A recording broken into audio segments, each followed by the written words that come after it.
This is the Mighty T, and today we have a very special guest with us from the football club, Taylor Adams. Taylor, how you doing today, mate?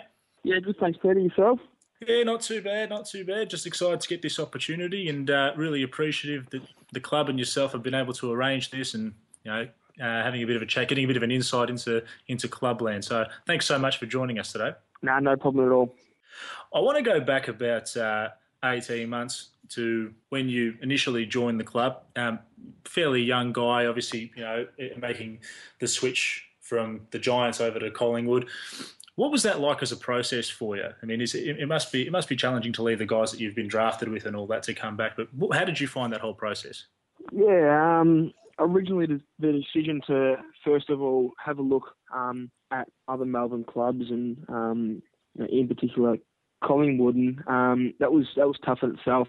Deciding to even do that, and then the final decision, I guess, of saying to the Giants that I did want to trade and I did want to leave all my friends up there and all the staff members that had put so much time and effort into my development.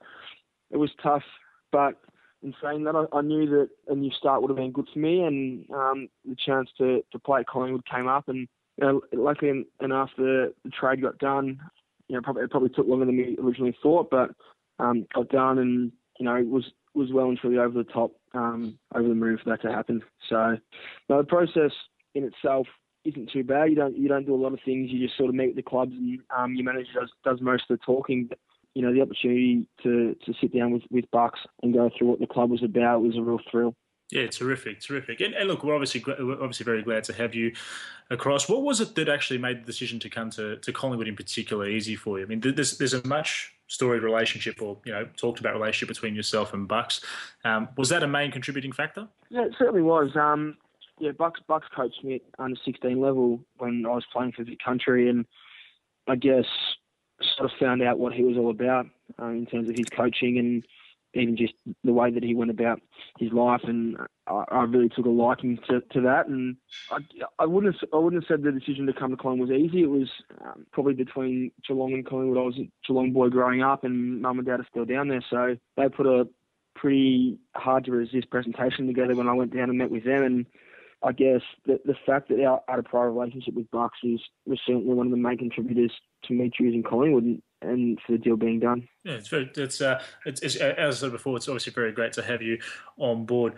Out of curiosity, because the time that you joined the club, there was a lot of media speculation. I don't know how much players actually buy into media speculation, but a lot of rumours and innuendo about destabilisation and the club not being in the right place and the players and all that not being in line with the values that the coaching staff were espousing. At this point in time, how do you see, over the last year and a half, how do you see the club at the moment? Has it really changed since you've walked in, or has it always been a fairly strong environment? Well, yeah, I guess I can't comment on what the club was like before I got there, obviously, but since being here, the environment's been outstanding. The way that, I guess, the players value each other and value the coaching staff and value the history and, all the work that's gone into the club to make it what it is today. It's a really strong respect that the players have for the footy club, and I think most importantly for each other. So at the moment, we're playing some good footy, and I guess, part of that's the game plan, part of that's personnel, but a lot of that's the way that our culture is off the field. And I'd go as far as saying it's probably, I've heard people say it's as strong as it's been since the 2010 grand final win. So interesting over the last 18 months. We've certainly come a long way in terms of our leadership, and I guess the amount of blokes that are really buying into that. And it's probably been one of the main reasons we're playing such good footy. No, it's certainly good to hear. What have been some of the main challenges you've had since moving back from Sydney into Melbourne? I mean, you were a Geelong boy growing up, so Melbourne's got a bit more of a public eye on it. Collingwood's the biggest brand in the country. What's it been like being a bit more recognisable and playing for such a recognisable club? Yeah, that's probably been the main difference, really, playing for such a big club that always has a microscope on it. The good thing is we get to play in front of big crowds and playing big matches like Anzac Day and Queen's Birthday. So it certainly evens it out. The publicity, we love having a big supporter base, love all our fans, love when they come to family days, when they come to trainings, and especially when they come to games. And I guess the only negative is the amount of scrutiny that the club comes under. Not so much personally, but for some of the bigger names at the footy club, they certainly come under a lot of scrutiny, and at times they're very unwarranted. But that's just what happens at big footy clubs like Collingwood, and being an AFL player, you can sort of come to live with that. Definitely part and parcel with the lifestyle. I wanted to ask you a footy-related question for a bit, because we talk about playing in front of the big crowds and being involved in big games. From an outsider's perspective, it seems like momentum currently is such a big thing in football, and there have been games like the North Melbourne game where we've had it all in our favour for a period of time and all against us for another. Give us a picture of what it's like on the field, like in your mind, when the momentum and everything's going against you, as opposed to as a contrast to when it's going for you. What's the body language? What's the discussion like on field? I guess the two comparisons that probably work really well hand in hand this year are probably the first quarter against Geelong and the third quarter against North Melbourne, where we're able to get on top and play some really impressive footy. But I'll start with Geelong. I guess they just smacked us around the contest, and it's almost like they're just getting their hands on the ball, and no matter what you try to do, you just can't stop or arrest their momentum.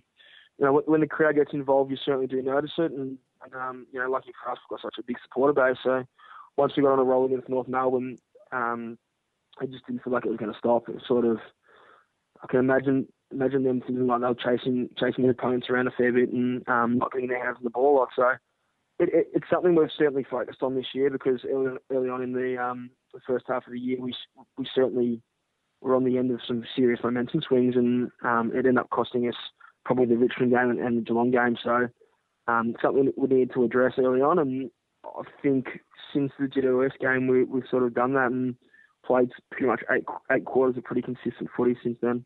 It's interesting now, because football's played at such a pace where a 30-point margin isn't really the margin it used to be. So those momentum swings can have a big impact on a game, can't they? Yeah, absolutely.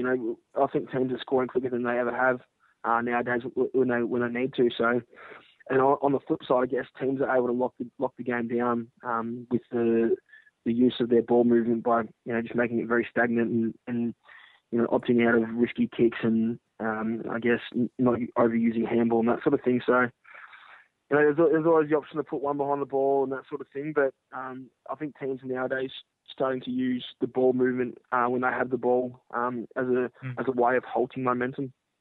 Out of curiosity, how do you go about preparing for a game throughout the week? So let's say we've got Hawthorn on Friday.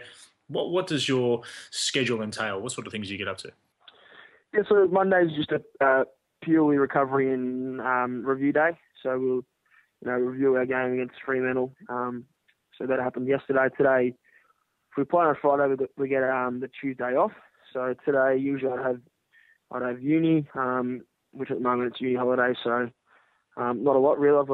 I've got a pet dog that I spend a fair bit of time with. Wednesday will be our main session and main day. So we'll get into the club around 7:30, 8 o'clock in the morning, and get ready for training with a few meetings, going through the opposition analysis. We'll get out on the track about 10:30 and train for maybe an hour and a half, about that, focusing on things we want to take into the game against our opposition that week. And after that, we'll recover, have some lunch and jump into some weights. Pretty much rounds off the main day. Thursday will be a half day, so it's pretty much just preparing for the game. It's your players' own preparation. So guys come in and do sort of what they need to do. We have a light run around outside, a couple of meetings going through the way we want to play and going to the team that we've selected, and then final touch-ups in your line groups. And then Friday, you sort of, I guess everyone's different, but my routine sort of just go out for breakfast in the morning and take it pretty easy. And if we're playing at night, I'll have a nap during the day so that I'm ready to go come 7 o'clock. Sounds like not a bad little week. Interesting little 1-2 punch last Thursday, this Friday, Freo and Hawthorn, two bona fide premiership contenders. Hawthorn have had the wood on us since 2011 and even slightly before that. Does that have an impact? I mean, it wouldn't have an impact, I imagine, at Clubland, but how does that affect the preparation for dealing with the opponent this week? Does it come? Do past results come into consideration or past game plans, or is it just take them as they are now? That's probably a good question you have to ask the coaching staff, to be honest. As players, I don't think it really goes through our heads. I certainly wouldn't be able to tell you the last 5 results against the Hawks, so I'd say no to that. Although I know there's probably things has worked against other teams that we might use, or the way that the other opposition teams have played against Hawthorn that we might not replicate, but maybe just take a few little pointers out of. But every team's different. We like to play our own brand of footy, and we believe that if we play it right, we can stack up against most teams. So you try not to change too much. But, they've got some really, really good players, and we're certainly going to have to find some good matchups for them. We'll steer away from the footy stuff. It's been a good chat on that regard. Let's get to a bit more of the fun stuff. At the club, who are the guys that you spend most of your time with? Who are your best mates out at the club? Our best mates at the club, probably Ben Kennedy, Alex Asolo, Jackson Ramsey, Adam Oxley. So we all like to hang out on our days off, or when we get a chance to go have a coffee. It's certainly the group that I hang out with. Fantastic. We've developed a sort of an affinity on the Collingwood forum, or a fascination with one of the rookies, Brendan Abbott, and we've actually taken to naming him the Big Show. I'm curious if he's aware of this mystique that he's built up from the fan section. I don't think he is. Brendan's a different bloke. Loves an Instagram post. I couldn't tell you if he knows about being the Big Show. I can certainly tell him for you if you'd like. Please do. Out of curiosity, I mean, you've obviously played elite football your whole life, and you've had the opportunity to be around a lot of very talented young players. Who are some of the really talented young guys that we should be looking out for in the back half of the year to really make a name for themselves? Well, obviously Jordan Agoe is starting to play some good footy. He's going to be a star in the future. Braden Maynard's playing some good footy in the VFL. Darcy Moore's getting closer to a debut, I would have thought. And good to get Levi Greenwood back. Ben Kennedy's playing good footy. Just a bit unfortunate about selection the last couple of weeks. Nathan Freeman's still coming off his injury. He's hammy tendon, so he starts training this week, I think. So that'll be good for him. He's going to be a really, really good player. And then obviously the big one that everyone keeps talking about is Matt Scharenberg, who we all know what a star he's going to be, and it's just a matter of time before he plays ones. It's certainly an exciting time for the club. Taylor, I don't want to keep you too much longer, so I will let you go. I do appreciate you coming on, though. It's been great having you, and thanks for being so generous with your time. No worries, guys. Appreciate it. Cheers, Taylor. Have a good day.